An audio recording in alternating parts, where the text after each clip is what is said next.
দীর্ঘ 2 বছরের সম্পর্কের ইতি টেনে আদিত্য রায় কাপুরের সঙ্গে বিচ্ছেদের পর ব্যক্তিগত জীবন নিয়ে বেশ নীরব ছিলেন বলিউডের তরুণী তারকা অনন্যা পান্ডে। তবে ইন্ডাস্ট্রির অন্দরমহলে গুঞ্জন ওয়াকার ব্ল্যাঙ্কোর সঙ্গে নতুন সম্পর্কে জড়িয়েছেন অনন্যা, যদিও প্রকাশ্যে তা স্বীকার করেননি তিনি।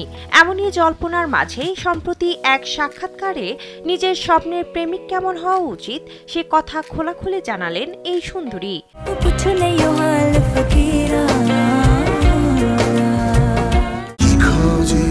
সেনসেশন ক্লাসিক স্ট্রবেরি ও কফি ভ্যারিয়েন্টে। ভারতীয় গণমাধ্যমের এক সাক্ষাৎকারে অনন্যা জানান, প্রেমের ক্ষেত্রে তিনি প্রাচীন ভাবনার মানুষ।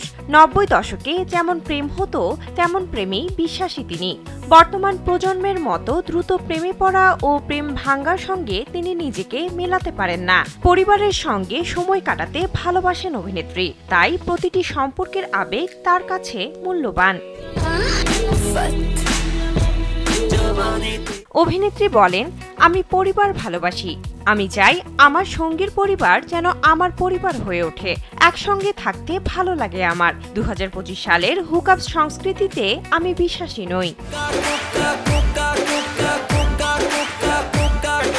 এর আগেও একাধিক সাক্ষাৎকারে অনন্যা জানিয়েছিলেন, মানুষ হিসেবে তিনি খুব আবেগপ্রবণ। কথায় কথায় চোখে জল চলে আসে তার। তাই এমন প্রেমিক চান যার কাঁধে মাথা রাখা যায়। সমস্যার কথা বললেই তাকে সমাধান খুঁজে দিতে হবে না, বরং সমস্যার কথা মন দিয়ে শুনলেই হবে। অভিনেত্রীর কথায়, আমার সমস্যা সমাধানের প্রয়োজন নেই। আমি চাই সঙ্গী আমার কথাগুলো মন দিয়ে শুনুক। অনেকে মনে করেন সমস্যার কথা বলা মানেই সমাধান সূত্র খুঁজে দিতে হবে, কিন্তু আসলে সমস্যার কথা বলে হালকা হতে চাই মাত্র। একটা শক্ত কাঁধে মাথা রাখতে চাই আমি।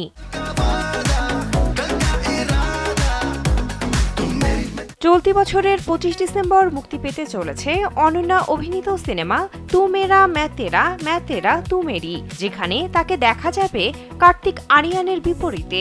সিনেমাটি পরিচালনা করেছেন সমীর বিধান। বিনোদন ডেস্ক, কালবেলা।